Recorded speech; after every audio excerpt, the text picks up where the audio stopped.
Sifat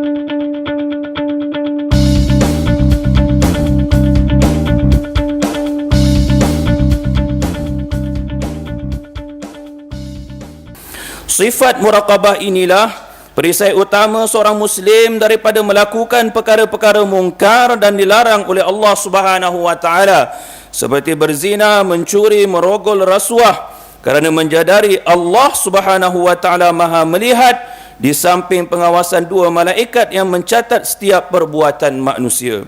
Perasaan cinta kepada Allah Subhanahu wa taala dan Rasulnya mengatasi rasa cinta kepada harta benda, pangkat dan juga kemewahan. Firman Allah Subhanahu wa taala di dalam surah Az-Zalzalah ayat 7 hingga 8. A'udzu billahi minasyaitonir rajim. Faman ya'mal mithqala dzarratin khairan yarah wa man ya'mal mithqala dzarratin syarran yarah. Yang bermaksud, maka sesiapa yang berbuat kebajikan walau seberat zarrah, nescaya akan dilihatnya dalam surat amalnya, dan sesiapa berbuat kejahatan walau seberat zarrah, nescaya akan dilihatnya dalam suratan amalnya di hari akhirat kelak.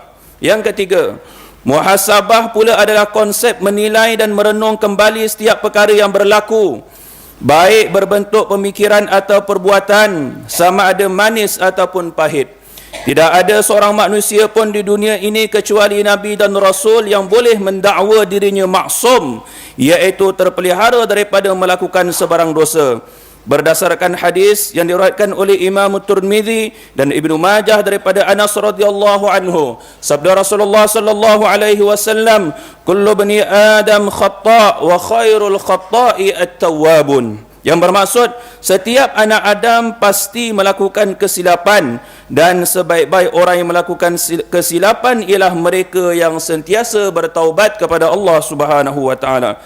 Yang keempat, mu'aqabah pula adalah kesediaan memberikan hukuman atau didenda terhadap diri apabila melakukan kesilapan ataupun kekurangan di dalam amalan. Mu'aqabah lahir selepas kita melakukan konsep ketiga, iaitu muhasabah. Hukuman di sini bukannya deraan atau pukulan, sebaliknya bermaksud Muslim yang insaf dan bertaubat berusaha menghapuskan kesilapan lalu dengan melakukan amalan lebih utama meskipun terasa amat berat.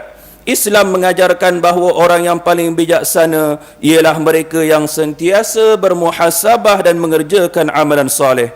Yang kelima, mujahadah pula merupakan konsep penting untuk melonjakkan umat Islam ke arah kecemerlangan.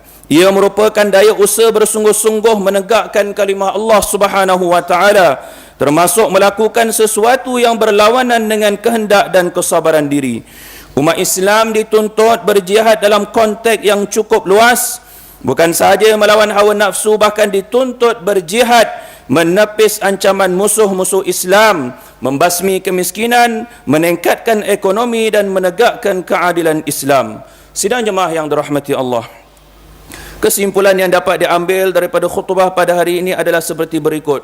Yang pertama, hijrah membentuk kepribadian mulia di dalam perjuangan menegakkan kalimah Allah Subhanahu wa taala. Yang kedua, transformasi hijrah mesti menyeluruh, melibatkan setiap aspek kehidupan masyarakat Islam. Yang ketiga, konsep hijrah yang dihayati secara tepat dapat melahirkan generasi hijrah yang memacu kecemerlangan hidup di dunia dan juga di akhirat. Firman Allah Subhanahu wa taala dalam suratul Ahzab ayat 21, A'udzu billahi minasyaitonir rajim. Laqad kana lakum fi Rasulillahi uswatun hasanatun liman kana yarjullaha wal yawmal akhir wa dzakarallaha katsira. Yang bermaksud, demi sesungguhnya adalah bagi kamu pada diri Rasulullah sallallahu alaihi wasallam itu contoh ikutan yang baik, iaitu bagi orang yang senantiasa mengharapkan keredaan Allah dan balasan baik di hari akhirat, serta ia pula menyebut dan mengingati Allah Subhanahu wa taala banyak-banyak sama ada dalam masa susah dan juga senang. Barakallahu li wa lakum bil Qur'anil azim wa nafa'ani wa iyyakum bima fihi minal ayati wa dzikril hakim wa taqabbala minni wa minkum tilawatahu innahu huwas samiul alim. أقول قولي هذا وأستغفر الله العظيم لي ولكم ولسائر المسلمين والمسلمات والمؤمنين والمؤمنات فاستغفروه فيا فوز المستغفرين ويا نجاة التائبين. ربنا آتنا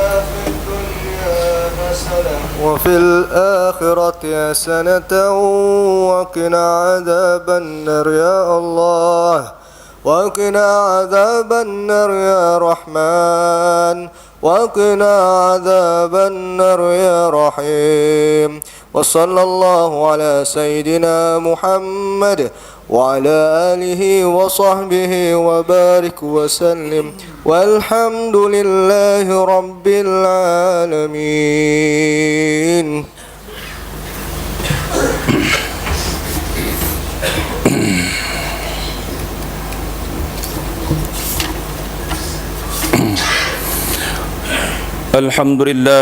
الحمد لله نحمده ونستعينه ونستغفره ونؤمن به ونتوكل عليه ونعوذ بالله من شرور أنفسنا ومن سيئات أعمالنا من يهده الله فلا مضل له ومن يضلل فلا هادي له أشهد أن لا إله إلا الله وأشهد أن محمدا عبده ورسوله سيد الخلائق والبشر أما بعد فيا عباد الله اتقوا الله وكونوا مع الصادقين واعلموا أن الله سبحانه وتعالى أمركم بأمر بدأ فيه بنفسه وثنى بملائكته المسبحة بقدسه فقال الله تعالى مخبرا وآمرا أعوذ بالله من الشيطان الرجيم إن الله وملائكته يصلون على النبي يا أيها الذين آمنوا صلوا عليه وسلموا تسليما اللهم صل على سيدنا محمد وعلى آل سيدنا محمد كما صليت على سيدنا إبراهيم وعلى آل سيدنا إبراهيم وبارك على سيدنا محمد وعلى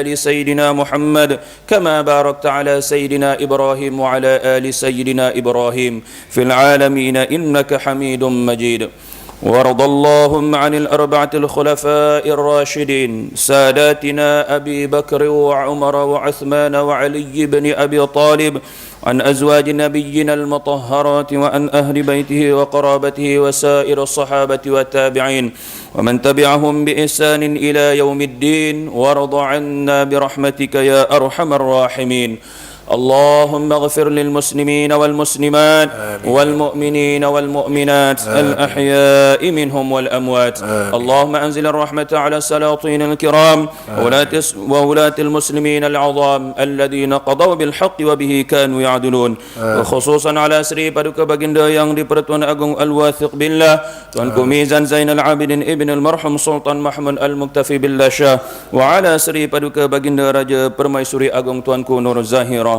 اللهم اجعل ماليزيا وسائر بلاد المسلمين طيبة آمنة مطمئنة رخية ربنا لا تزغ قلوبنا بعد إذ هديتنا وهب لنا من لدنك رحمة إنك أنت الوهاب ربنا آتنا في الدنيا حسنة وفي الآخرة حسنة وقنا عذاب النار عباد الله إن الله يأمر بالعدل والإحسان وإيتاء ذي القربى وينهى عن الفحشاء والمنكر والبغي يعظكم لعلكم تذكرون فاذكروا الله العظيم يذكركم واشكروه على نعمه يزدكم واسألوه من فضله يعطكم ولذكر الله أكبر والله يعلم ما تصنعون أقيموا الصلاة